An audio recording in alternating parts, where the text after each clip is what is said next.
Mark? Are we live?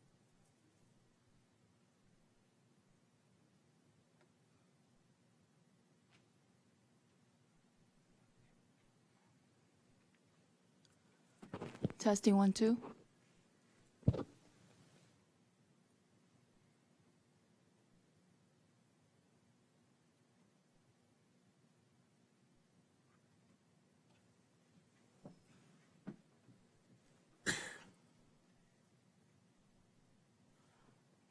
Go ahead. Yep. Call to order. Time is 5:12 p.m. on December 15th, 2021. We'll start with the Pledge of Allegiance. Use the flag at the front of the room.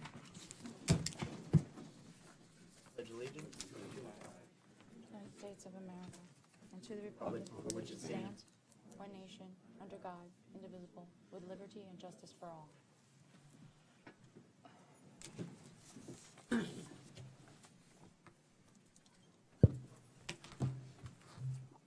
roll call. Clerk Commissioner Hodgkins, Here. Vice Mayor DeVille, Here. Mayor Jacobs. Here. We have quorum. Additions, deletions, withdrawals to the agenda. None. I have one that I uploaded, which is under IT. There's a second document that was uploaded.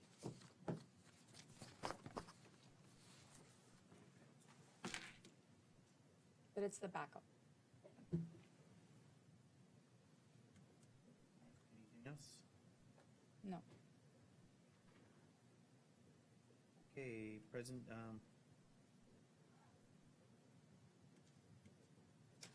guess I'll make a motion to accept, the changes to the agenda.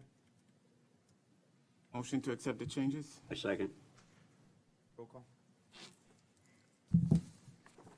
Vice Mayor DeVille, Yes. Mayor Jacobs, Yes. Clerk Commissioner Hodgkins. Yes. Motion passes 3-0 to accept changes to the agenda. Number 5, presentations. Number 6, reports from committees and city staff. 6.1, Broward County Sheriff, Captain Coker, Lieutenant Gerard.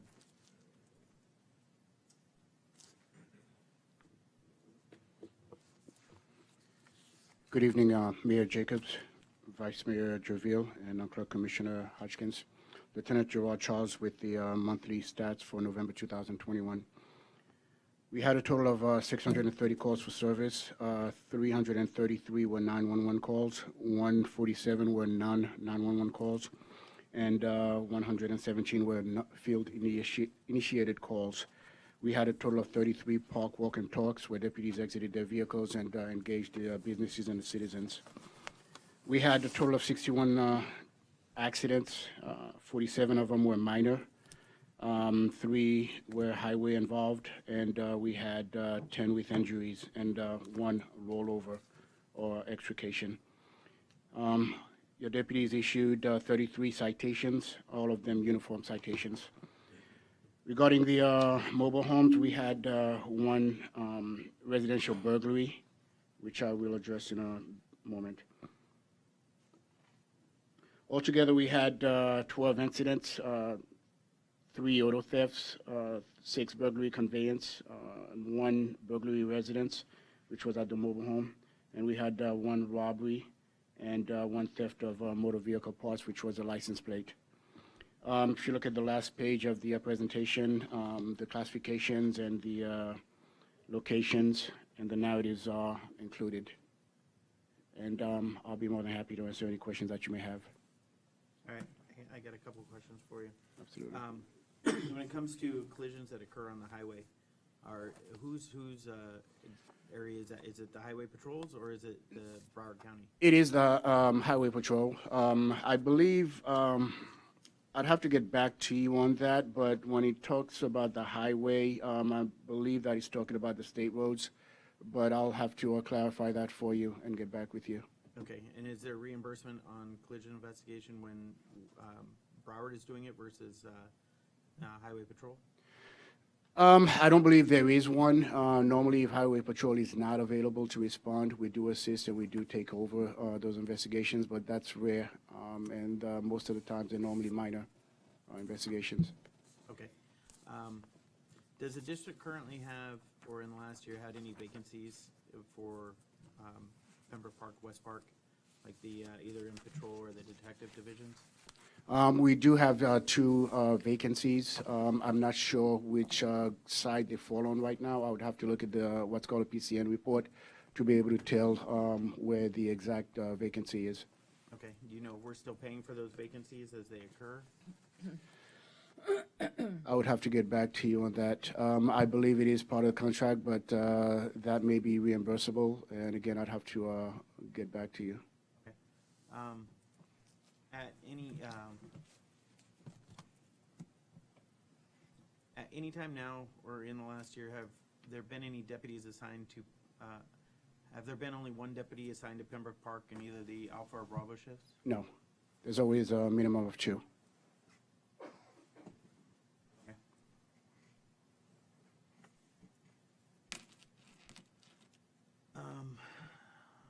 At any time in the last year, has there been only one deputy assigned to both West Park and Pembroke Park? Can you clarify that question, please? I'm not sure. Meaning only one deputy for both towns, working at just one deputy on covering the district? No, we have a minimum of 5 deputies during the Bravo shift, which is the day tour. And we've mandated a minimum of 6 deputies for Alpha shift, which is the night shift, for security reasons and for increased patrols. Okay. Can you say or tell us what the average response time is in Pembroke Park? Not at this time, sir. I would have to look at the records. And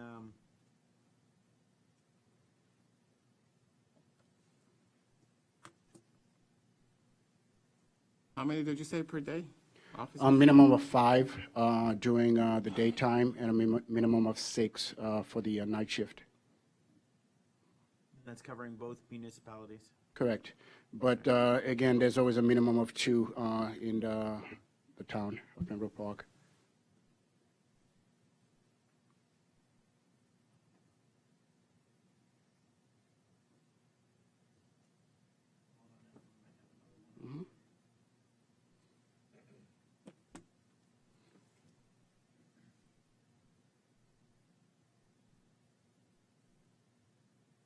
Is there any, right now, is there any community officer, is there currently any initiatives in Pembroke Park for the school zones for patrolling or coverage? Absolutely. We do have deputies patrol specifically during the early, for the morning time and dismissal time. We do have extra patrols out there, and we do issue citations for any violators. We do get that report monthly. We could provide that for you if needed to show the activity within the town. Okay, that's all I have. You guys have any more questions? No, I'm good. Thank you for your time, sir. Thank you, sir.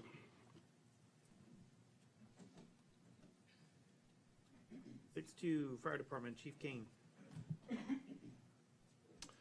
Good evening, Mr. Mayor, Mr. Vice Mayor, and Commissioner. Michael Kane, Broward Sheriff's Office, Battalion Chief. I'm here to present the statistics for both October and November. I was on vacation during the last meeting, so I was unable to present. For the month of October, we ran a total of 190 calls. Of those, 12 were fires, 54 were vehicle accidents, 9 were fire alarms, 107 were medical calls, and 8 were service calls, for a total of 190. We were a little slower in November. We ran 2 fires, 35 vehicle accidents, 9 fire alarms, 106 medical calls, and 2 service calls, for a total of 154 calls. And that concludes my presentation. I'd be happy to answer any questions. What are we still averaging? About 160 to 170, right in that Pretty busy ballpark. in 160, I'd say 160, closer to 160. We have high months. We get peaks here and there, peaks and valleys. But where we usually, the medical calls are very consistent. They account for about 100 calls every month if you look. The vehicle accidents is what usually sparks a rise. So that can deviate by 10 or 20 calls per month. Everything else is pretty standard. Fire alarms, structure fires are very, very minimal. Maybe, like I said, 10 at most every month. Not going to bring it up here on the dais, but we had a little issue. JC, did you get a chance to reach out to? No, I needed the address. Okay. Or at one point I'll get with you. If not, give me a call tomorrow, and I'll just talk to you about it. So I'm just kind of curious about something that happened.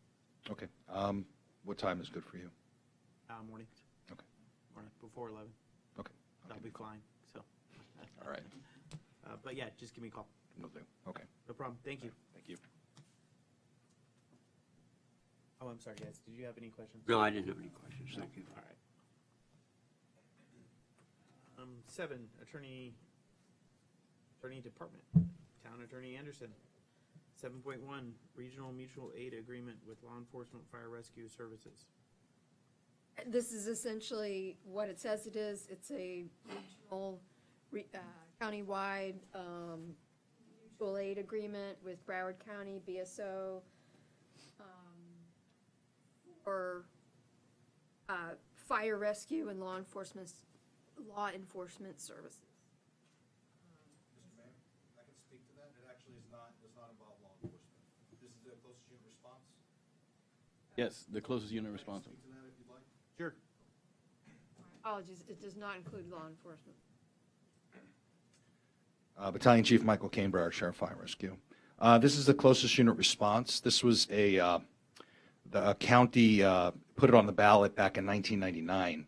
The citizens wanted closest unit response because there were severe delays in response times because units would not cross jurisdictional boundaries to respond to calls. So you could literally have an incident occurring across the street, and because it's not part of your city, that patient has to wait for an elongated amount of time. So back in 1999, there was a vote, a referendum vote. It was passed. Here we are 20 plus years later, and now it's coming to fruition. So basically what this means is, or what this will accomplish, is it will remove any jurisdictional boundaries for immediate life-threatening incidents. And I want to stress that, immediate life-threatening incidences. So this is heart attacks. These are people not breathing. These are the most severe cases. They account for about 5% of our total call activity. So I want you to be rest assured that it will not mean that your units will be constantly out of the city running calls in Hollywood and Miramar and points farther. That's not going to happen on a regular basis. It could happen if there's a major incident, like a collapse, a building collapse, something similar to that we experienced down in Aventura recently. But for normal day-to-day activities, that should not happen. So this can only help, and this will help the town too, because now you will be getting reinforcements from Miramar and Hallandale and Hollywood and other cities for those immediately life-threatening calls that you don't receive today. What happens today is if a call happens, let's say, for instance, both of the resources in the town are busy, and an incident takes place. The battalion chief that oversees this area gets notified, and then he lets the dispatcher know, contact Miramar, or contact the next closest city for a response. That takes time. That takes anywhere from 1 to 2 minutes for that whole process to take place and that unit to respond. What this closest unit response plan will do is it'll eliminate that battalion chief from being notified. This will be completely automated. So it'll reduce the time, the negative impact time that would have occurred should or had the close unit response plan not been in place. And I will just say one more thing. To my knowledge, every single city has agreed and adopted the close unit response plan. To my knowledge, there are no cities that have not passed it. How do they clarify the The emergency, how does it get clarified? I mean, So they're called Delta and Echo calls, and they're basically what you would call a hot call, a red call. There's about 10 or 15 call types that fall into that category. So these are not fires; these are strictly medical calls. But it's anything where the person is not breathing, has severe difficulty breathing, an anaphylactic reaction, a shooting, stabbing, things of that nature. Very high priority calls. Okay. Not a stub toe, not a broken ankle, nothing like that. trip and fall. Yeah, no, you won't be sending units across town, for a trip and fall in Hollywood. Yeah, I realize that. Thank you. So if you have any questions beyond that, I'd be happy to answer them. Okay, thank you, sir. Have a good evening. Melissa, do you have anything else on that? I do not. All right, with that for consent?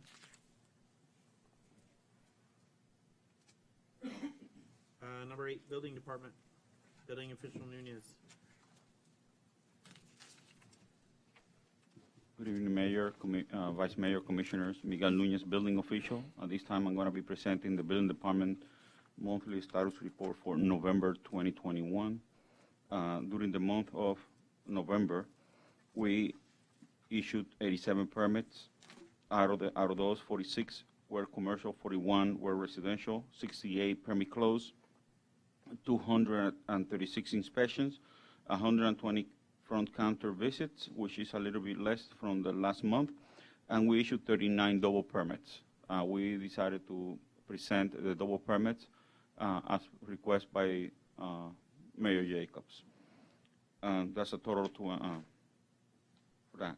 During this reporting period, the revenue was, we collected, the building department for disciplines only collected $58,971.55. And we are still running parallel the budget. And in regards to the large construction projects, I'm just going to notate that the building 1 in Seneca, unit 300, is expected to receive the temporary certificate of occupancy tomorrow. So I already have an appointment with the contractor for the morning. Also, I'm glad to present that Amazon finally is going to receive a final certificate of occupancy. That means they will be out of the woods, if you want to call it that way. Currently, they are on the temporary certificate of occupancy number 2, which is the last one. But their CO is expected to be issued between Monday and Tuesday or next week, unless something happens, which we don't oversee that anything is going to happen. Also, the Pembroke Plaza is the one at 4250 West Hallandale Beach Boulevard, the new plaza that we have there, 6 units. That's going to be receiving her certificate of completion. That's a shell building, either tomorrow or Monday. So this week we're going to be very busy and putting those buildings in the tax rolls. I'm here to answer any questions you may have. Questions? No questions? Thank you. 9, Code Enforcement, Chief Code Enforcement Officer Ramirez. 9.1, Code Enforcement Department, November 2021 report. Good evening, Mayor, Vice Mayor, Clerk Commissioner. I'm here to present the report for November for code enforcement. For the month of November, we had 10 code enforcement liens, 19 notice of violations, 50 formal hearings, 31 final orders, 1 courtesy notice, 3 amended final orders, 5 affidavit of non-compliance, 20 affidavit of compliance, and 3 order of abatements. Next, we have the special magistrate past and upcoming dates. As you recall, December we didn't have no hearings. And our next hearing is scheduled for January 19, 2021 at 9 a.m.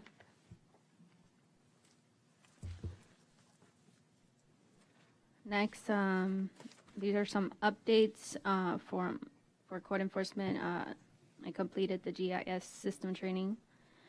An update of the FDOT, the railroad corridors. I spoke with the person in charge for the maintenance there. What they're discussing is that there's going to be an agreement of maintaining the corridors quarterly. I don't think that's sufficient. I think it has to be done more frequently than quarterly because we're in Florida and the vegetation grows very fast. So I was thinking that maybe the town can clean up periodically and build FDOT, but that is something that will have to be an agreement with the town and FDOT. And I guess I'll be discussing that with JC.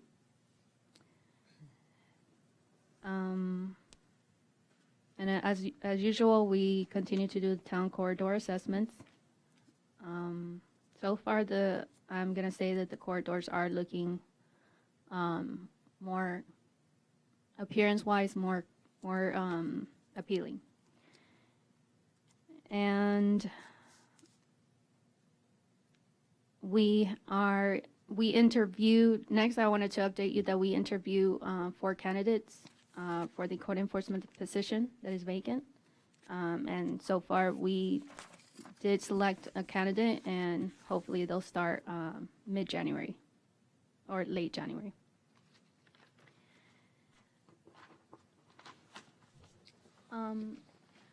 Marlon, can you open the other attachment, please? There you go. Keep going till it says violations there. All right, the first pictures. Okay. The first few pictures are violations that were cited. On 35th, 20 Southwest 20th Street, as you can see, they were putting up AC unit without a permit. We removed the old one. It has been cited, is in process of getting permits. The next property is 1708 Southwest 31st Avenue, which is an ongoing situation with this property that they're using Towns Road to conduct business. As you can see, the maintenance is lacking, and you can see that they're also operating right there with the scrap metals. And I wanted to let you know that this property is actually in the process of foreclosure, that I'm sure that Melissa will update you on that. Is that A and B recycling? Yeah. The next property is 4908 Southwest 36th Court. Next page, please, Marlon. Oh, sorry.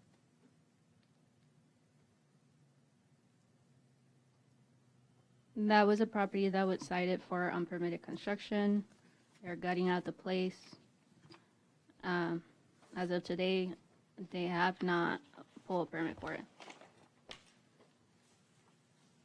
And the following few pictures will be pictures of compliance before and after. Next page, please, Marlon.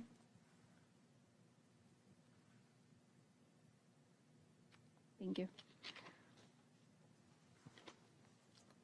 So 44 West Hallandale Beach Boulevard, there's been a lot of prohibited signs.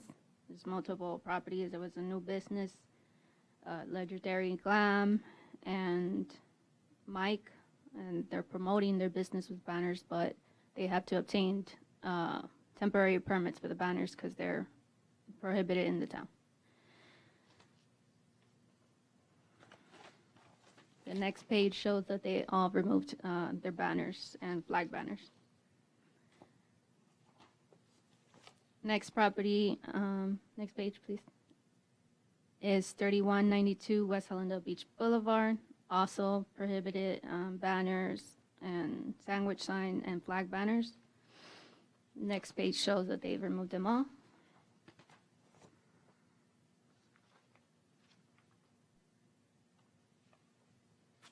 The following is property 4803 Southwest 41st Street. And the picture on the left, you can see that the overgrown vegetation is blocking the right-of-way. So if you were to walk on the sidewalk, you can't get through. The after picture shows that they removed all that overgrown vegetation and the right-of-way is clear.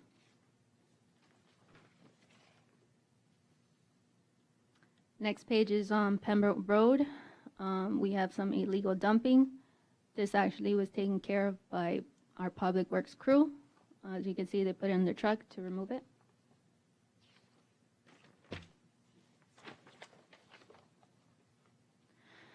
Next property is 2503 Jumpy Lines Lane. More illegal dumping. The property owner had to go ahead and remove it. And as you can see in the picture on the left, it's all cleared up. The next property is 3250 Pembroke Road. Their glass was shattered from a car accident. The picture on the right shows that they put in new glass.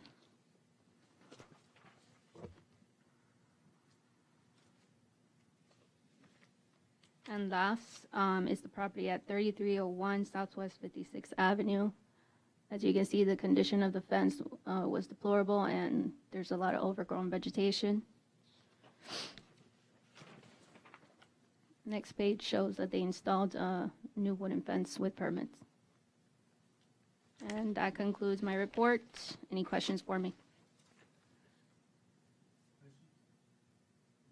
Jumpy Line, is there anything we could do about the illegal dumping? Because that's happened a lot. Unfortunately, unless we catch the person, which I don't know if Lieutenant Charles would like to say something about it. Sorry to put you on the spot.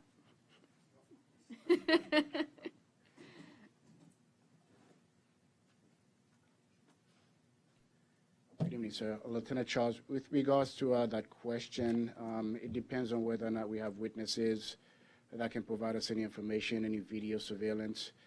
Most of the times, they do it in the dark of night when nobody's around, when nobody can see them. That's how they get away with it. He'll come up with a game plan.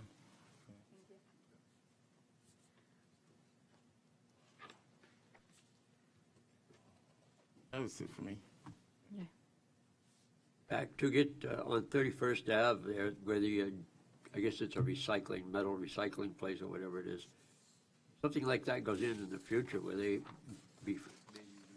get them to put some sort of block fence around it, something that, so you don't see that mess. I mean, it's a terrible looking place anyway, but. There are some options that the city can do. I think they could put ballots or delineators to prevent them from working there. But it's something that the town will have to approve.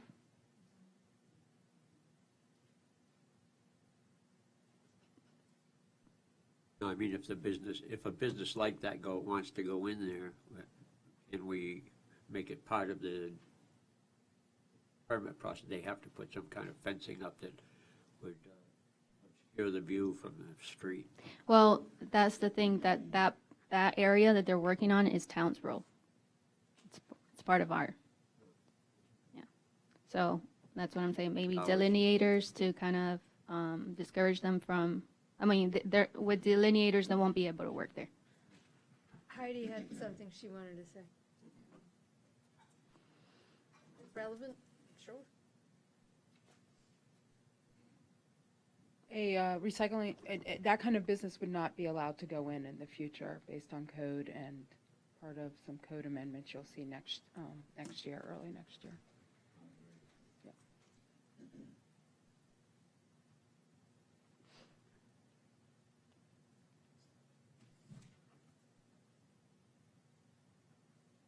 Any more questions? Thank you.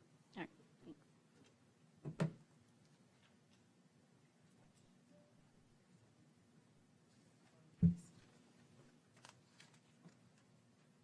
Finance Department.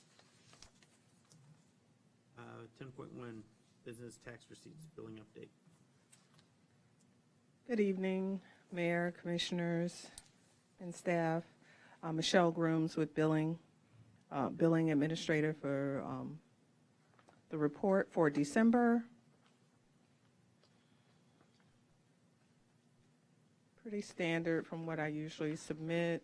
The reimbursables are coming in, working with the new planner, with the billing, as well as renewals are just about 84% collected for the current year. New businesses coming in, we're starting to get a pickup of different companies coming in, a diverse background. Also, our different miscellaneous billings, property in lieu of, you see those, other collectibles. There are 3 areas of concern that are highlighted. I know that the attorney is working on those. And one in particular, the extended hours, I think that gentleman came in and submitted some information, but it hasn't been processed for the current year. On the next page, you'll see some other collectibles, false alarms, temporary signs that have been billed and processed. Do you have any other questions regarding the overview? Questions? No, I don't have any either. Okay. There's a second item that I'm presenting also tonight. It's a waiver. It's an existing business. On the first page, it's a request of them from the business owner to have fees waived. They did make a payment. This particular business has been active in the town since July 2012.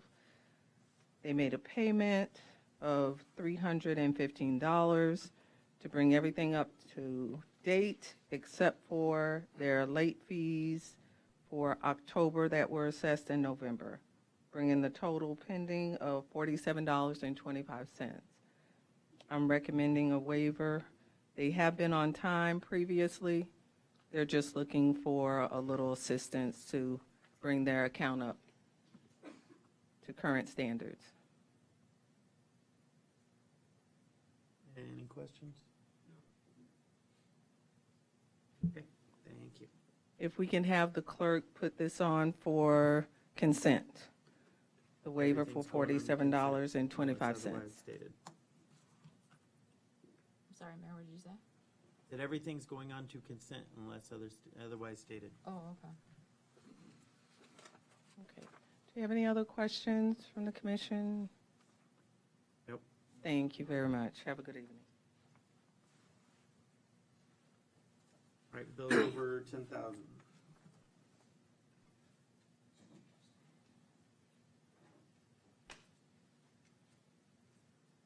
Good evening, Harry Taubenfeld, Budget and Finance Director. Excuse me 1 second. What you have in front of you is a list of bills that exceed the purchasing threshold. So we are recommending the Commission go ahead and approve them so that we can go ahead and make these payments. I believe these, Melissa can confirm, the town attorney can confirm, but I believe this will be the last of the larger bills from the attorneys. I think we're winding that down, so hopefully we won't see them on the list anymore. But they make up the lion's share of what you see there. Any questions? No? Okay, I got questions. Sorry? I said I have questions. Sure. I'm looking here at, I don't know what page it is. It's the one that says Town of Pembroke Park Revenue Expenditures, Actual Budget Performance. That's the next item, sir. Oh, sorry. We'll go over that next. I jumped ahead then. No worries.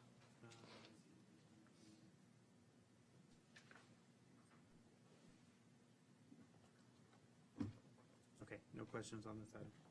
Great. 10-4, fiscal pre-audit revenue and expenditures for fiscal year in 2021. Yep, just give me 1 second. I just want to hand these out. There was an error on one of the graphs. Make sure you get this.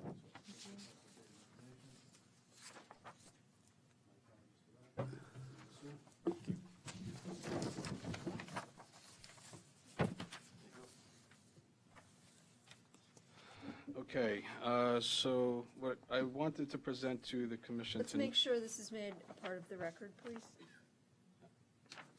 What I wanted to provide to the commission tonight is an update of what the actual numbers for the town were for the year-end fiscal 2021 that just ended September 30th, 2021.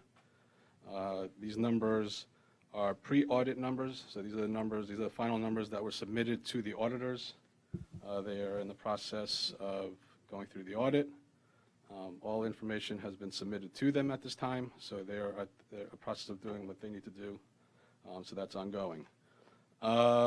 Brief summary, just looking at the top, Marlon, can you go to page, so everybody can look at it, I'm sorry, can you go to page 85? Keep going. Next one, keep going. Oh, keep going. Keep going. Next one, keep going. Keep going, one more. One more. Sorry, next one, 86. Okay, so what you see here are the actual revenue and expenses for the town, broken out by fund, starting with the general fund, the building department, separate, inclusive of the general fund, but delineated separately from the general fund. You also have the sewer and the stormwater funds as well. Just to deep dive a little bit into the numbers to give you a general understanding of what the meanings of these are. Just looking at the general fund, there was a shortfall of $315,000, meaning that there were $315,000 of excess expense. Assuming that these numbers stay valid and there are no entries from the auditors, which I don't expect, this money would have to be pulled from the reserves to balance out the shortfall. Just to give you guys a general understanding, and well, let me go down and then we'll go into that a little bit deeper. It's going down the building department. You'll see that there was a shortfall there of $11,578. The sewer fund had a shortfall of $306,000, and the stormwater fund had a surplus of $225,000. So in totality, the town was looking at an overall shortfall of $407,709 for fiscal 2021. Now, if you wanted to go a little bit deep dive into the numbers, the surplus for the general fund is a result of some what I'd like to call one-time expenses, expenses that were not incorporated into the budget, that had they not occurred, obviously we'd be looking at a positive number. Just to give the commission a general understanding of what some of these numbers are. Through September 30th, the town incurred over $150,000 in legal fees as it relates to the litigation. We had, in addition to having an in-house planner, the town did retain its consulting agreement with the old planner. That resulted in $125,000 of additional expense. We had capital purchases for the police department of $196,000. Although, yes, it's offset by the loan, the numbers are included in the expenses, so you have that. And then you also had approximately $115,000 of excess expense compared to what the revenue we were supposed to bring in for the ADA restrooms. So when you factor all those numbers in, you're looking at roughly $650,000 of one-time expenses. You know, the numbers, had that not occurred, we'd be sitting with a surplus in the general fund. Just to give you a better understanding as to what transpired there. As it relates to the sewer fund, this number will change, actually. There was some issues with the billing with Broward County. Had numerous conversations with Broward County and Coca-Cola because it related to the billing with Coca-Cola.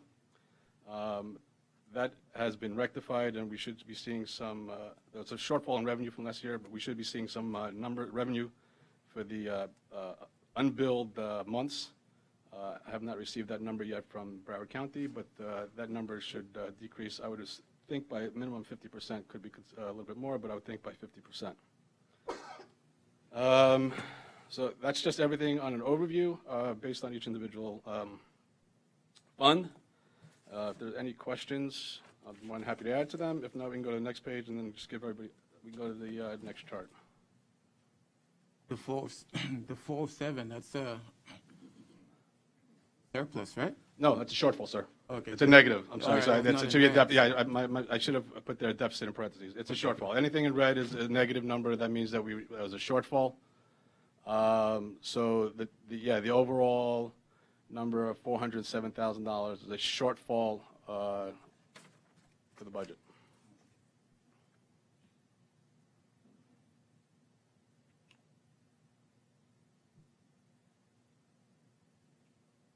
If there are no questions, So I have questions.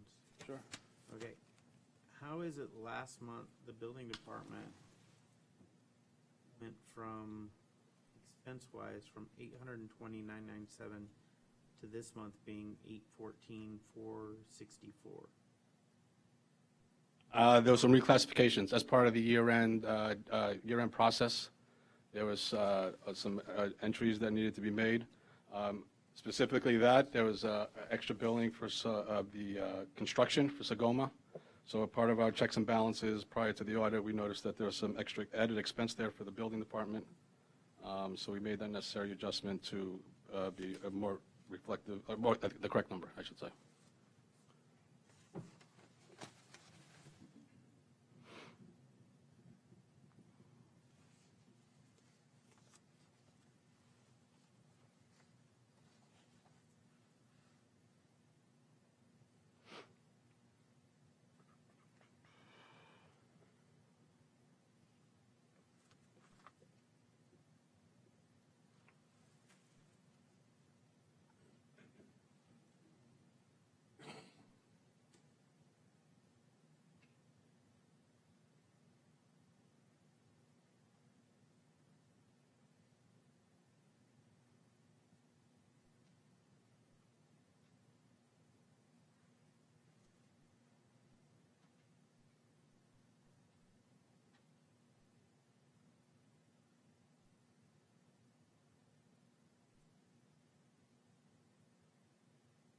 Right, so for general fund, last month our expenses were, okay, wait, never mind. I think I'm seeing what I'm missing.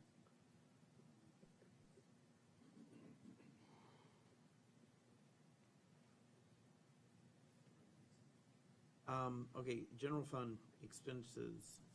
Last month we had 11,367,451 with a surplus of 50,336.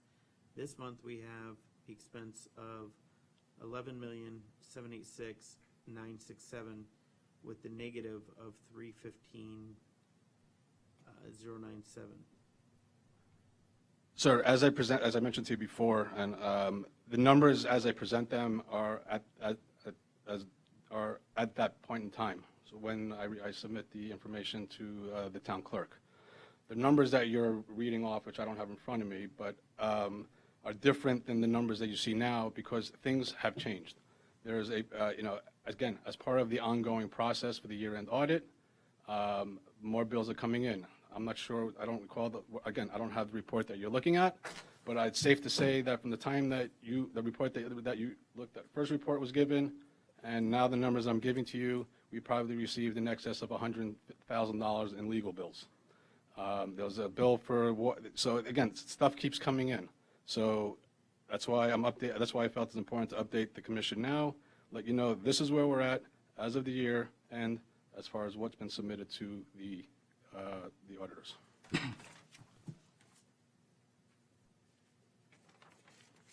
If there's anything specific that you like, sir, please, you can more than welcome email me, and I can provide you any documentation that you may need. Discuss them here when I come through. It just, It's hard for me to give you definitive answers, sir, if I don't have the information in front of me, but again, go ahead and shoot. I'll try to shoot from the cuff.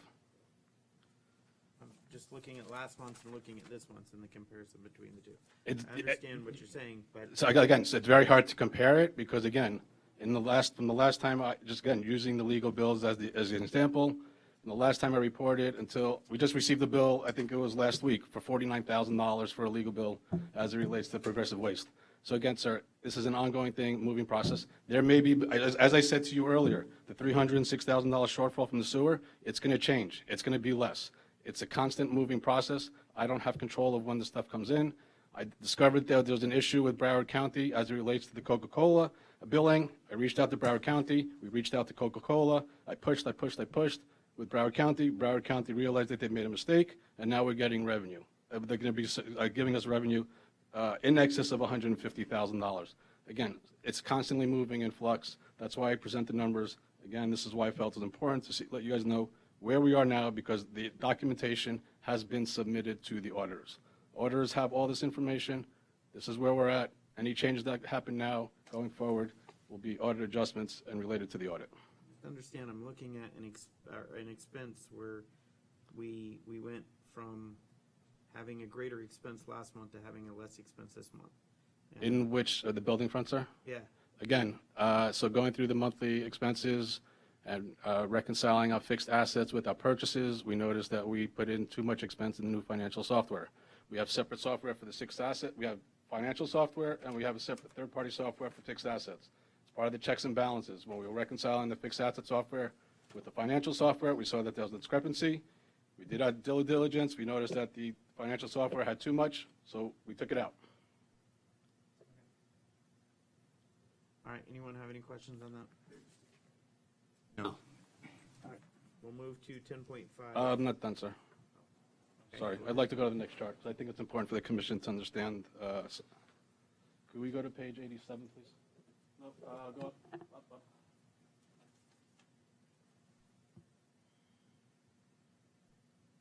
Keep going. That graph. That's the one that, well, actually, that's not the correct one. I just submitted the correct one. I handed out the correct one to all the commissioners. So I apologize for everybody in the crowd. If you need them, I have them here. The one thing that I wanted to what this graph really shows, what I wanted to show the commission is really how tight the general fund budget really, really is as it relates to the expenses. Obviously, we know we have our revenue. 50% of over 50% of our revenue is generated from ad valorem taxes. We have our franchise agreements. We have our utility tax agreements, and our revenue year over year is pretty much fixed year over year. There's really very little fluctuation. The only thing that's really going to fluctuate year to year on the revenue side is any grants or any grants that may come in for any projects. But again, if we have a grant coming in on the revenue side, more than likely there's an expense to hopefully to equal it. But sometimes sometimes we might have expenses that exceed the monies that come in. So what this graph really showed, what I wanted to show you here is how much the payroll, the benefits, how much of the payroll and the payroll benefits relate to the overall expenses for the general fund, and that there's really very, very, very little wiggle room as it relates to operating expenses, as far as the operating expenses within the general fund. And the reason why, the one thing I wanted to point out to you is that if you look all the way to the far right and you look at the CO, that's the capital outlay column. The capital outlay column for last year assumed that we were going to do $1,065,000 worth of projects. The town did not do those projects. We did not incur those expenses. By not incurring those expenses, we were able to shift those dollars to cover the additional expenses that I had previously mentioned to you earlier. You know, the one-time expenses. So just to carry that through the dollar amount so everybody can understand the sheer dollars and how tight we have to run the budget here in the town, is that we had 600, had we done the capital projects, we potentially could have added an additional $650,000 to the shortfall. On top of the $300,000 that we already, on top of the $300,000 that we were potentially losing, that's $1 million of the deficit that we would have lost in this one current year. So I just wanted again to help the commission, so the commission can understand also to see where the expenses are going in the general fund, and really how tight it is, how tight the fund really is as far as where we can and how and where we can spend that money. How much do we have in our general funds reserves? 3.2 million. That was going into last fiscal year, sir. So if you want to factor in the potential, the shortfall that I'm estimating for the past year of 300, you're looking at let's use round numbers, 3 million. We projected a little over $200,000 shortfall for this year. So assuming we stay on line with that, you're looking at $2.8 million. Town have any investments, or is the money just sitting in a savings account? The town has money in investments as well, sir. What are we generating from our investments? We have two investments. We have one locally. We have one every year. It varies. This past year, it actually 2021 did not. I don't have the numbers in front of me. I can tell you that it did not generate much revenue. In years past, it's generated a tremendous amount of revenue, but this past year it hasn't. I can forward that information to you tomorrow if you like. We also have the pension plan for the commissioners, as well as the life insurance and annuities on the commission as well. Those are investments that the town has, and those actually did very well this past year. But that's for the commission pension plan.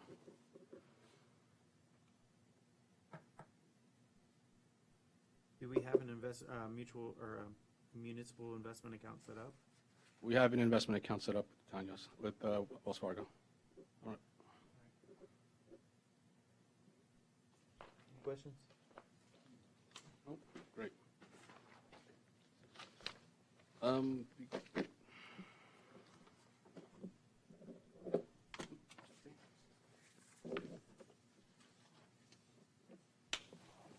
Next item? Which is what? Budget amendment, fiscal year Yep, 2021. so this kind of goes to what we've been discussing the last 15, 20 minutes, sir. So, sir, what I'm asking for here again is an amendment to the original budget. Additional expenses, since the last time we were here, additional expenses came in. So again, reallocating unused funds to the accounts that were over budgeted. So again, just asking the commission to approve the amended budget. All items highlighted in red. If you go through the budget, you'll see those where the additional expenses were. So, sir, I mean, if you like, sir, that probably give you a good indication as far where some of your changes went from the last meeting to the current meeting. If you want to look at, I think it's, let's just confirm that. Give me 1 second, Marlon. The legal feels already incorporated. Never mind. Okay, I'm good. So, yeah, just asking the commission to approve that if you can.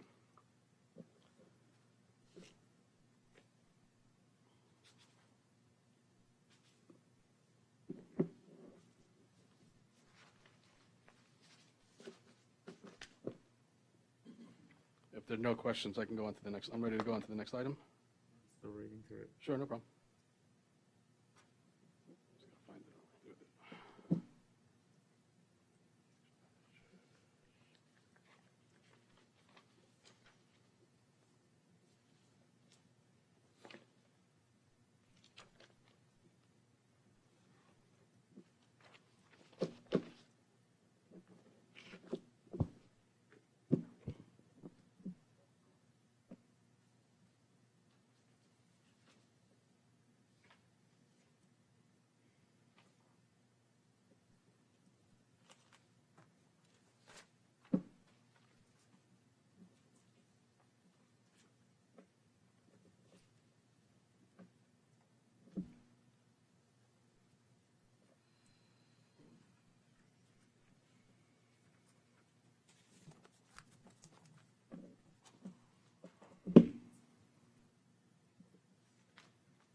So back to the coding. You said before, everything with the 100 is building department, right? Yes, sir. So I have 356,000 for machinery and equipment. Yep, we got it. That was for the build out for their new offices. Okay, so for the construction, not machinery and equipment. That account is the account that's used for all capital purchases for all the departments. So we could change the description on the account if you like. But that general ledger account number is the general ledger account number used for all capital purchases for all the departments throughout the town.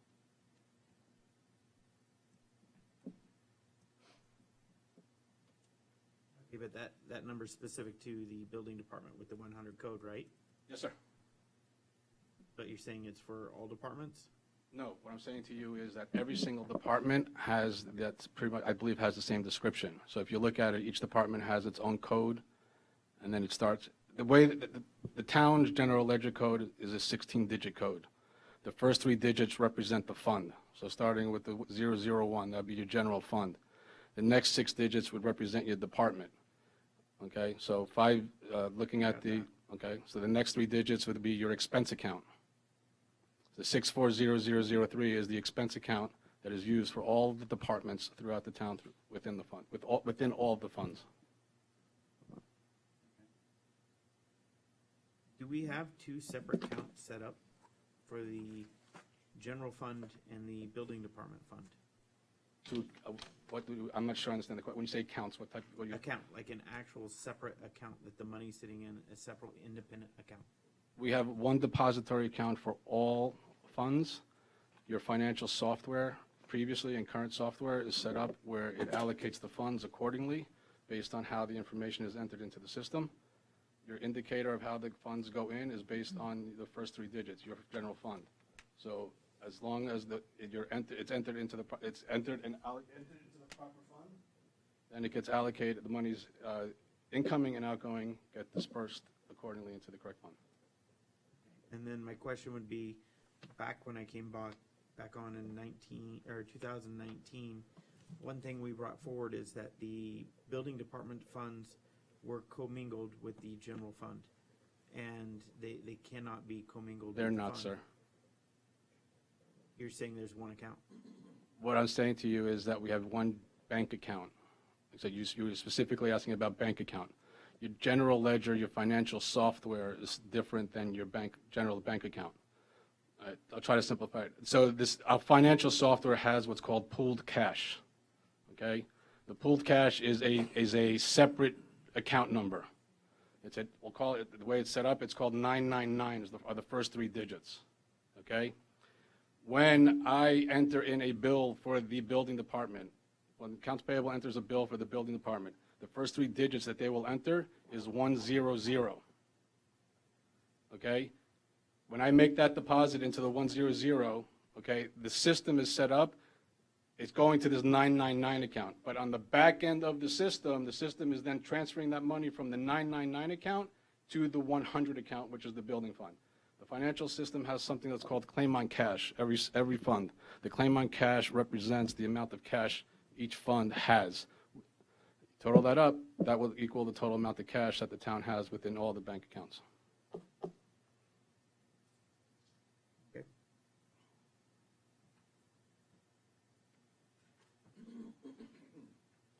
The reason I bring this up is because, again, what we voted on last month shows that the building department funds are commingled with the general fund, which makes our general fund look a lot higher. I disagree with you, sir. I'm sorry. I don't agree with that statement. The general fund, the building department is separate from the general fund. Your financial statements reflect it. Your audit reports reflect it. Your general ledger reflects it. So with all due respect, sir, I tend to disagree with you. I do disagree with you. Okay, that's fine. We'll have to agree to disagree. Anyone else have any questions? No.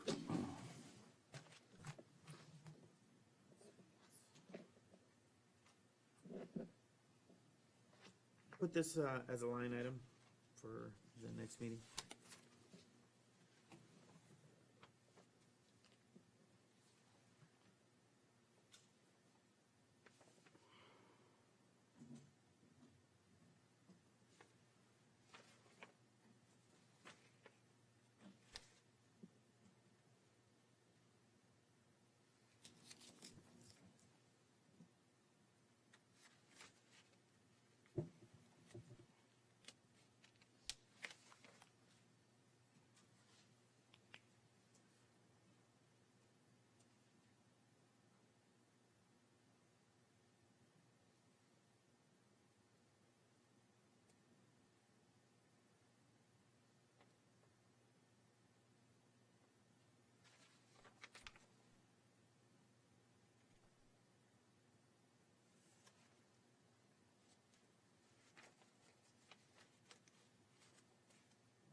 Next, 10.6. Did you guys have anything else? No, you're good. No, I'm set, thank you. All right, we'll move on. 10.6, Police Department budget fiscal year 2022. Mayor, if I may, Mayor, Vice Mayor, Clerk Commissioner, I wanted to provide you all with an update on the police department and the establishment of the police department.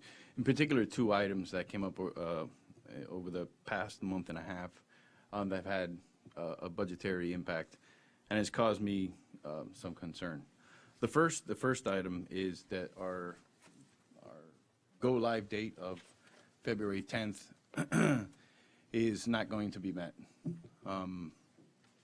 Due to an unforeseen issue with the RMS and CAD software company, they indicated to us that we're not going to be up and running, or they're not going to have that ready for us until the first quarter of 2023. So that means January, February, March, maybe April 2023. That was as of a month ago, and that's if they would have had a contract executed already. The second item came up over the last couple of police committee meetings regarding a concern from within the department regarding staffing levels. Sorry to cut you off, JC. What was the name of that software? The RMS, records management software, and then CAD, which is computer-aided Yeah, I got dispatch. it. Thanks. The other item that had come up was a concern over staffing levels from within the department. So what they did was add an additional officer to the budget per shift. 2 additional officers? It was 2 additional officers per, it was one additional officer. That's what I thought. It was 1 additional officer per shift. What that does is has an effect on the budget, and you'll see in the graph that you'll have in front of you, but the one that you have in front of you on the agenda will show you where we stand. Just to give you a little history, the yellow or orange, however you see it, the yellow approved budget of 421, that was on April 21st, on April of 2021, when the presentation was made. The original budget was $2.75 million.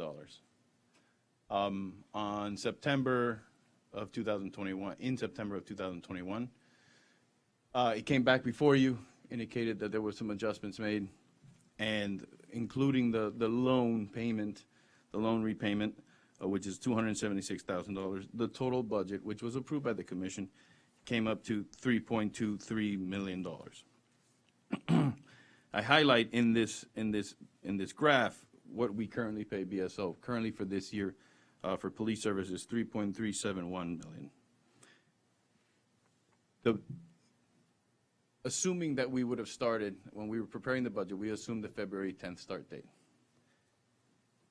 What you see there under the FY 2022 budget is what we have budgeted this year. It's a little higher because we had to budget for a transition period. We had some months where we had staff here, and we were going to be bringing on the police officers.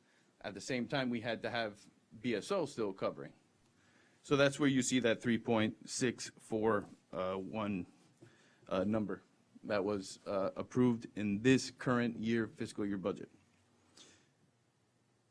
The number, the item on the blue is after the information we received from the software company saying that we weren't going to be ready. This assumes now we're going to have BSO for the rest of the fiscal year. This also assumes we have our police department, the employees that we currently have still there working the department and continuing to work to getting us there. That puts us at $4 million, or $4,071,000. That's right now. I would need, if nothing is done, I would need an extra $300,000+ to fill that gap. But the number that I see that also causes me concern is now with the additional officer, the standalone budget there, which is the gray one all the way at the end, now is at $3.538 million. And there's still questions regarding staffing levels. Clear And that includes the loan repayment as well. it does. It includes the loan repayment. It's all in there. The debt service is the loan payment. What concerns me is now that at the last meeting we had yesterday, there's still some concerns regarding staffing levels. And if there's an accident and there's a call and we don't have the backup, there's that issue. And so what I'm concerned with is that this is not the final number, and it's going to keep going up. Now, remember, when we started this process, it was we were going to save some money. We were going to save money. I understand that there was also quality of service issue, but we were talking about saving money.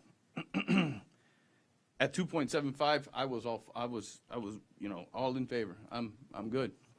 And even at 3.2, I could justify it because if we got grants, or if we got some grants in, we can pay off the loan earlier, and there'd still be a little bit of cushion. But now I've reached a concern. I reached the point where I think we need to press the pause button, and reassess. And I have recommendations to move forward if the commission so chooses to agree with me. My recommendation and a plan of action is a 3 to 5 year implementation plan. Step 1, immediately procure the services of an independent professional law enforcement consultant and actuary to determine the true staffing levels required and the equipment needs for our town and the associated costs, including future projections. Based on their report and recommendations, the commission can decide how to best proceed. 2, continue with BSO through the end of the fiscal year as they have offered.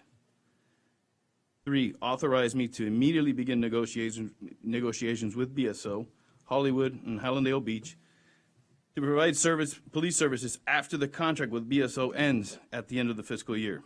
This contract would be considered a stopgap until we get our police department operational. In addition, the contract will be closely monitored to ensure that service levels provided are of the highest quality and acceptable to the commission. 4, eliminate. Can you repeat 3 again, please? Sure. Authorize me to immediately begin negotiations with BSO, Hollywood, and Hallandale Beach to provide police services after the contract with BSO ends at the end of the fiscal year. This contract would be considered a stopgap until we get our own police department operational. In addition, the contract will be closely monitored to ensure that service levels provided are of the highest quality and acceptable to the commission. 4, eliminate all costs associated with the police department immediately. This includes lay off all employees of the police department effective immediately, which represents approximately $374,000. Recoup as much of the costs of the equipment that have been purchased as much as possible: cars, radios, firearms, etc. B, work with Synovus Bank to determine our options with regards to the loan. 5, explore all cost-saving options for the town, such as possible elimination, merging of positions, outsourcing of services, and review of all service and maintenance contracts, etc. That's my recommendation.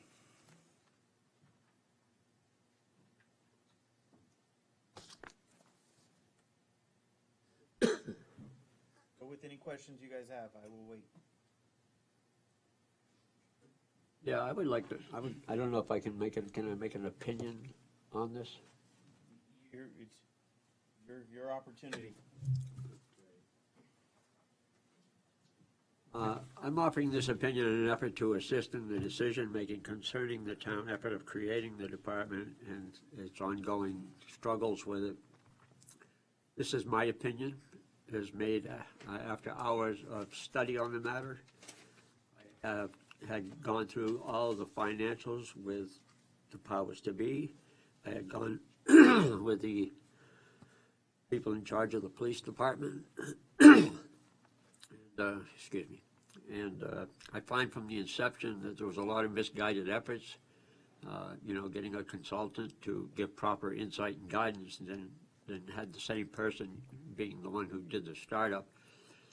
I thought that was pretty biased, and I don't think you get proper unbiased opinions that way. And there seemed to be confusion among all the licensing fees and all this licensing procurement, which stands at this time would take, as JC said, that the town manager said, that it's going to take us months possibly to get the right proper licensing, and our budget probably will, it's going to be an astronomical figure by the time it's done. It's not sustainable by the town. So in my opinion, that the town should thank all involved for a magnificent effort at this time and compensate where appropriate, but cease and desist, recoup financials where possible, and wait for a future date to finish forming the department.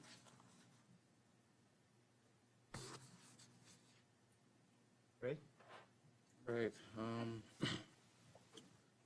I'm gonna say I was, you could say I'm a little bit biased because I do want this police department to happen. I think it'll benefit the town and its residents to have our own dedicated force. I told the chief when he first started that he had my full support to get this police started. He started on it, and he was making progress. We're, I would say, about halfway there. Now, I would like to hear his side. I did hear the numbers from JC and Harry. I know it's always two sides, and I know the numbers, you can't go wrong with numbers. The numbers don't lie. And emotions out of it, I think that's what we pay these guys for, for their expertise. And if they're saying it's a no-go, it might be best not to force it. But again, I would like to hear from Chief Howard.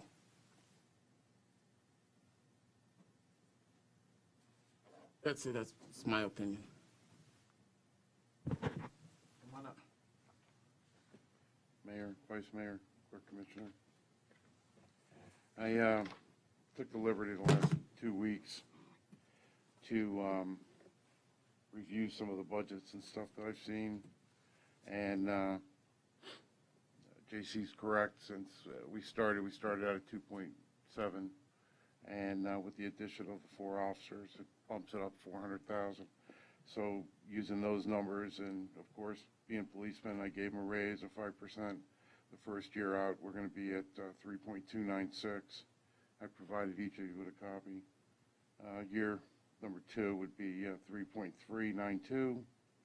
And then the third year, I anticipated a 5% raise.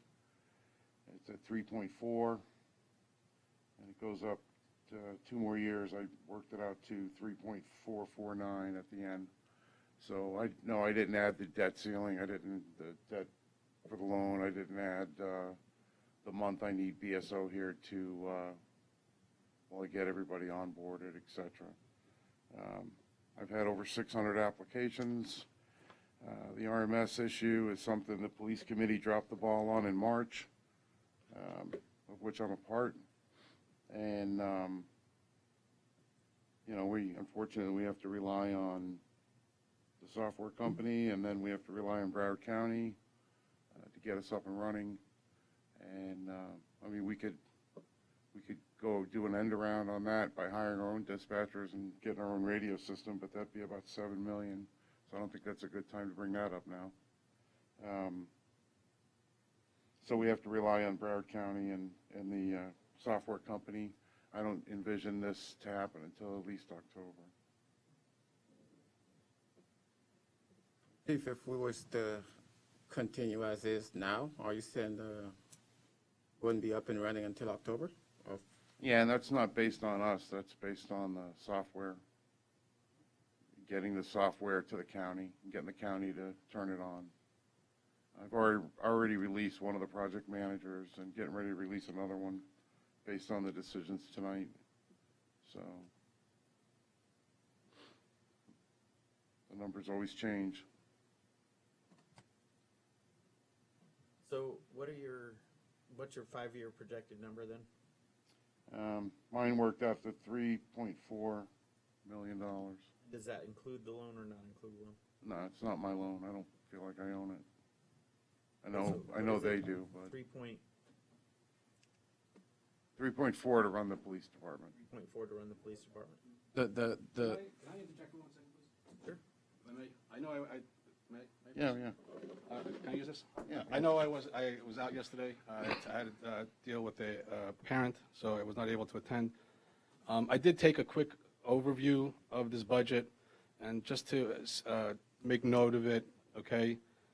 I didn't look at it very carefully, but we're projecting, if we really want to look at these numbers and understand them, 2025 personnel to 2026 personnel, there's a $5,000 total cost increase in personnel for salaries for the entire police department.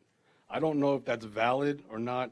If it is, great. I step back, and I'll step back, and I apologize for interjecting. I don't believe these numbers make sense. I don't believe they're right. I got 30 years of financial experience, okay? I take to heart my job. I take it seriously. I feel that the numbers that you see here on the sheet are valid.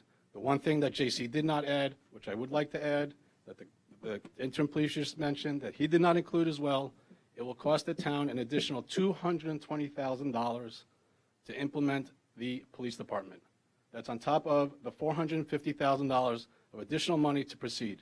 That's $700,000 of additional money to move forward with the police department. That is on top of $200,000 that you already approved at the beginning of this fiscal year. That's $1 million. $1 million, gentlemen. We have $3.2 million in the general fund reserve. $1 million. That's a third of your general fund, unknown, not even going into it, not knowing what year two brings. Thank you. You're projected for year two? Well, I originally based it on opening in July, but that's Year not two, reasonable. full year of service. 3,296. Harry, what do you have as yours? Sir, the number I had was $3,538,000. You have to assume, if you assume a 5% increase just on salaries alone, sir, it's $100,000 a year. That doesn't include benefits, okay? $100,000 a year. That's why when I first took a look at the sheet, I don't feel that the numbers, unfortunately, I apologize, sir, I don't believe his numbers are correct. You're looking at a minimum $100,000 in increase in salaries and benefits every year for your police department. That's based on 12 officers. If it's 16 officers, it's going to be more. $100,000 a year for payroll. Thank you. I'd like to just bring a couple things up for everyone to understand here. In the contract, there's up to a 5% increase every year that BSO has worked into the contract. So if we take our current amount that we paid this year, by the way, they didn't hit us with the increase this year just because I think all the mayors threw a fit about the $8 million surplus that BSO had. Instead of giving it back to the municipalities, what they did is they laundered the money more or less, gave it back to the county. The county gave them 70% of it. So it's debatable on whose money that is. If you're the sheriff, it's his. The contract is what it is. You pay whatever the contracted amount is. As we discussed earlier today, we have vacancies. We're still paying for those vacancies. There are open positions that we are still paying for. Do we get money back on it? I don't think so. Some municipalities have it in their contract. They pay $150,000 for a deputy, and they get approximately $100,000 back. So they're still negative $50,000. That's the way the contract is. It's not fair. It's not right.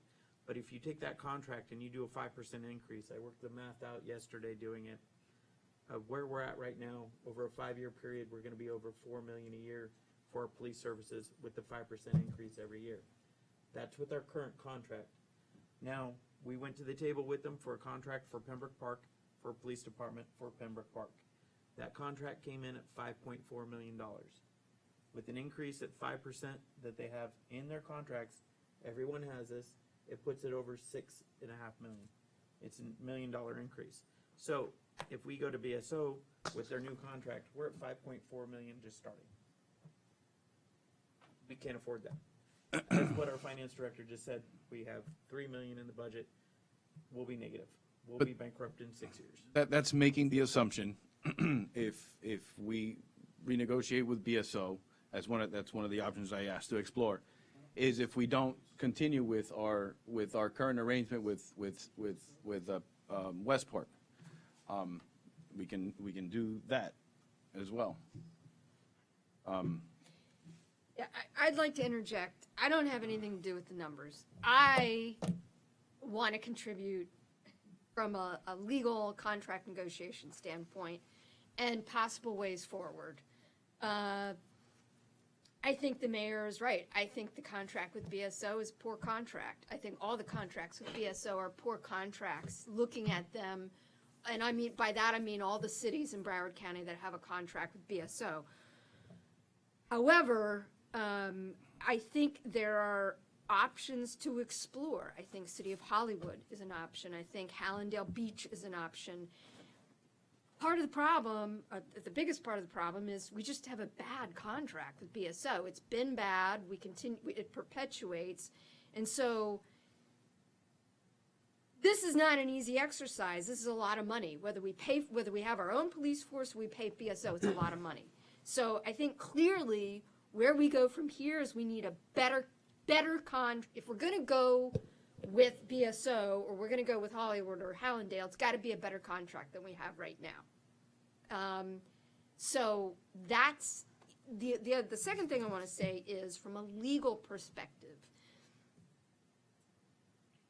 these numbers don't take into account, we've got to do this correctly. If we're going to have our own police force, which I think is an laudable goal, we got to do it right, because if we don't do it right, our liability in not doing it right is pretty grave. In other words, a police department is one of the biggest liabilities you can have, period, because of what a police department does. If you're not running it correctly, if you're not staffing it correctly, it's just going to make it worse. So I think there are options, and I think trying to slice and dice numbers at this point from the dais is just, it's counterproductive because there's so many different moving parts. My suggestion is, let's explore the options that are out there. And maybe we can come back and have our own police department. But I certainly don't want to perpetuate the contract that we have with BSO. And so while we may need to keep going with BSO until fiscal end of the year, we should be looking at if we go with BSO, definitely a renegotiated contract with them, or Hollywood, Hallandale, whomever else is out there, because I feel that those cities, having an agreement with Hollywood or Hallandale, gives us more access, more accessibility, more hands-on, and we may be in a better negotiating stance. But I think to try to slice and dice the numbers at this point and what the BSO's budget is going to be, who knows? I think they do have a really unfair escalator. I don't think that we should be paying for, I'm not going to get into the numbers. I'm a lawyer, I'm not an accountant. I think Harry wants to correct some information. I'll come back to the meeting, but I don't believe it's a 5% increase over the entire number. I believe there are two specific numbers where they're allowed, where they have clauses. I'll come back to it at the next meeting. It's a 5% cap on, I believe, payroll. I'm sorry, it's a 5% cap on other expenses, and it's a 9% cap, I believe, on payroll benefits. But I'll get you the specifics at the next meeting. It's part of the lawsuit. I still know about that. Right. But So it's not a grand 5% on the totality. right. I mean, there are no easy solutions to this problem. It's a lot of money. And Chief, do you happen to have the coverage, public records of the coverage that we have in town with you? Yeah, I have it upstairs. Do you mind retrieving those? No. Take a 10-minute recess. before we recess, at 7, we've got to call the 7 p.m. meeting to order. We can recess the 7 p.m. meeting and continue with the workshop, but in order to, Okay. Yeah. That's fine. Get this one and continue back to it. Now we'll just take a 10-minute recess. Take 10 minutes. Marlon? yes. Meeting. Cover the two items. Or hold the commission meeting, come back to and finish the workshop. All right, Chief Howard.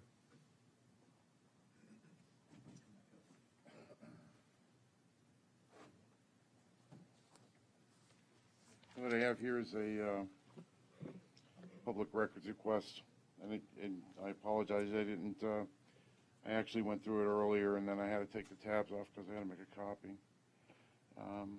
But as an example, on the 17th through the 30th of last year on July, most evenings you were provided one deputy on the evening shift, most nights, and then, you know, two, just like the lieutenant said. That's due to people calling out sick, etc. And I mean, I've 90-day snippet here. I can go through it if you'd like and give you all the particulars. But I mean, it is what it is. So, a couple of nights there was nobody in the district, in the town. It was all being, but I mean, they're obviously the Broward Sheriff's Office, fifth largest sheriff's department in the country. So it was just a matter of, somebody coming from another district. But I want you guys to both take a chance when you get an opportunity and go through that 90 days to see what we're actually getting and what we're paying for. The service that we're paying for is not the coverage that we're getting.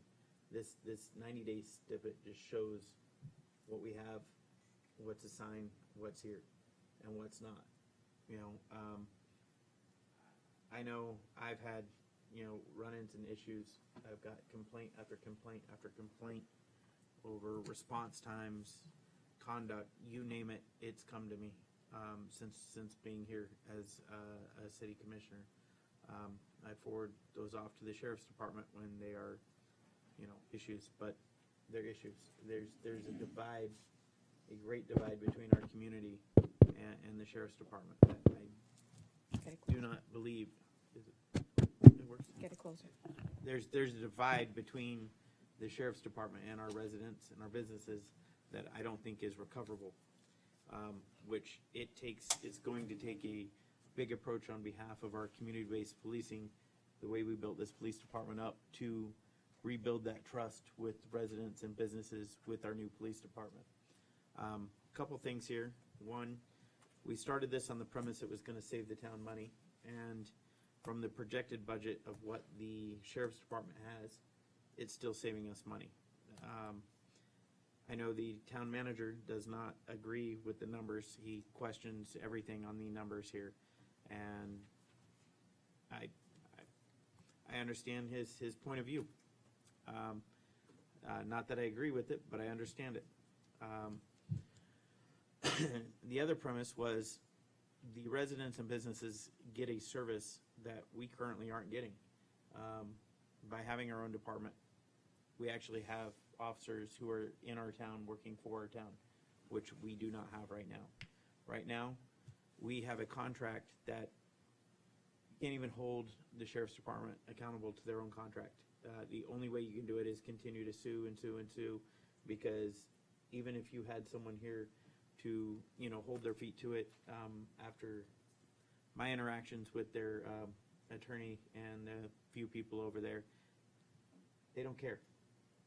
The money is the only important thing. The contract is the way it is, and it's not going to change.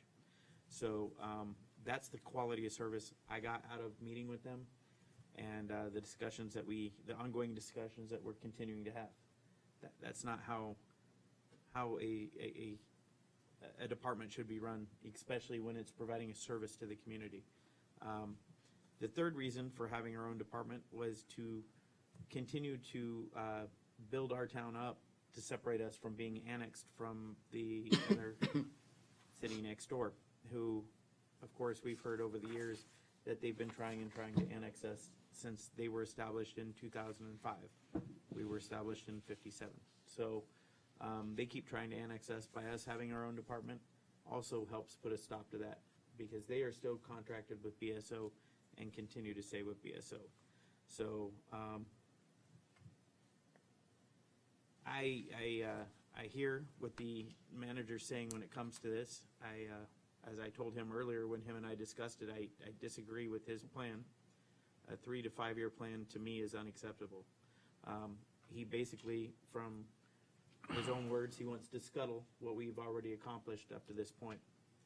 How much money have we invested so far into building the department? I would say close to $1 million, but Harry would have the number. We have the number. It's $400,000 in To capital. date, the town has paid out $400,000 for equipment purchases for the police department.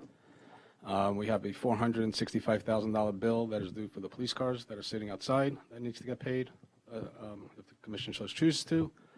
And then on top of that, the town has incurred roughly $150,000 in payroll for the staff since the inception of the police department. So approximately $1 million we're into this. Yes, sir. So we are already $1 million into this project. And we have a town manager who wants to extend this out for a 3 to 5 year, scuttle everything that we've accomplished to this point. If I may just clarify something here. If I would have known what the true numbers of our own department would have been back then, I would have recommended against it. But I was sold on 2.75. It's like the equivalent of me buying a house, and then the day of closing, they change the price on me. I take a little exception to it. I'm not doing this half-heartedly. I'm doing this because I believe, well, I don't believe in the numbers, and I don't know that those are the final numbers, and that's the issue I'm having.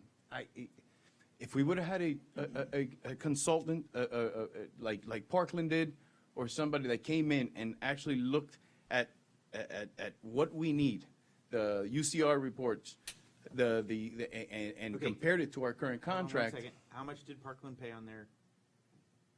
it was like $115,000. I granted that's true, but you know what?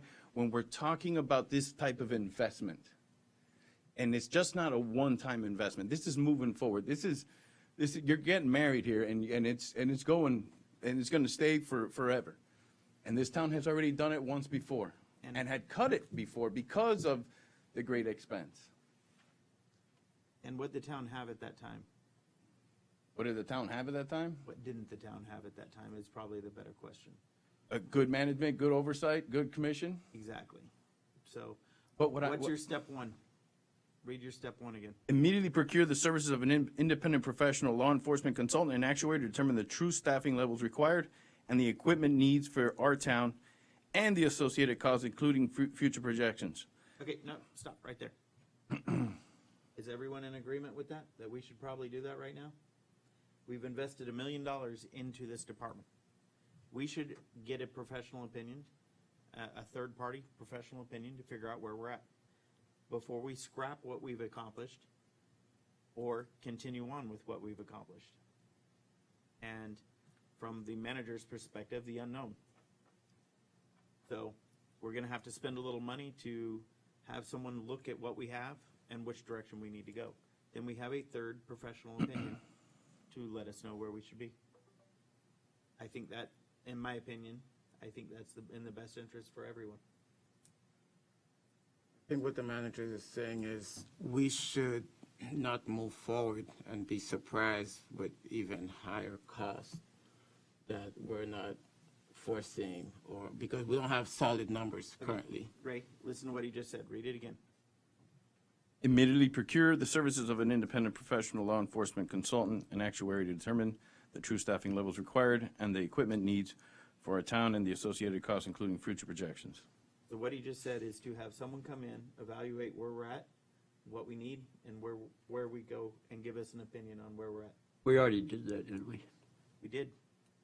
But he's asking for it to happen again. And rightfully so. And I'm saying I agree with him on it. I think before we scrap the project and lose the $1 million we've invested, or we continue forward on something that the manager does not feel comfortable doing, that we find out where we're at.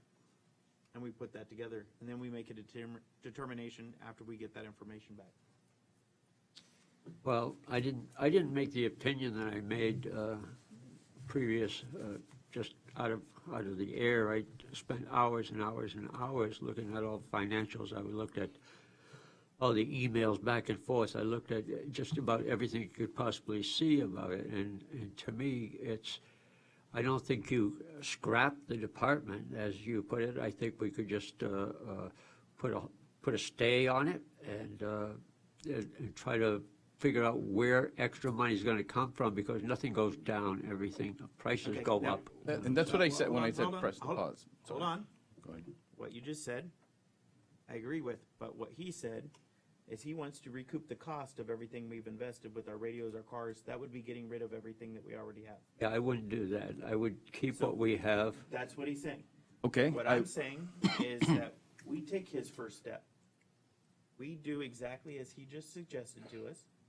We get the consultant to come in, see where we're at, see what we need, and see where we need to go.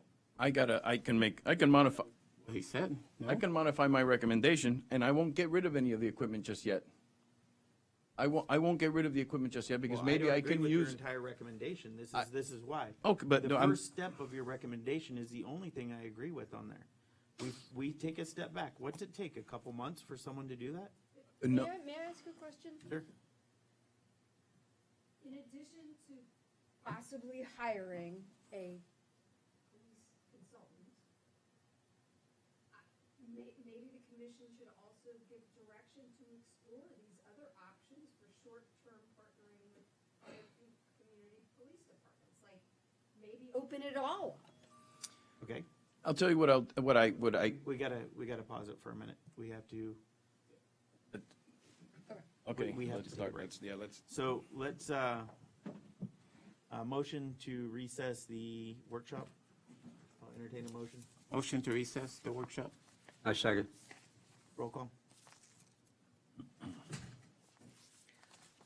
Motion made by Vice Mayor DeVille, seconded by Clerk Commissioner Hodgkins. Mayor Jacobs? Yes. Clerk Commissioner Hodgkins? Yes. Vice Mayor DeVille? Yes. Motion passes 3-0. All right. Motion to adjourn. Okay, we're going to Motion, try everyone. something a little Aye. different. Aye. It'll work. Okay, I'm going to complete it now.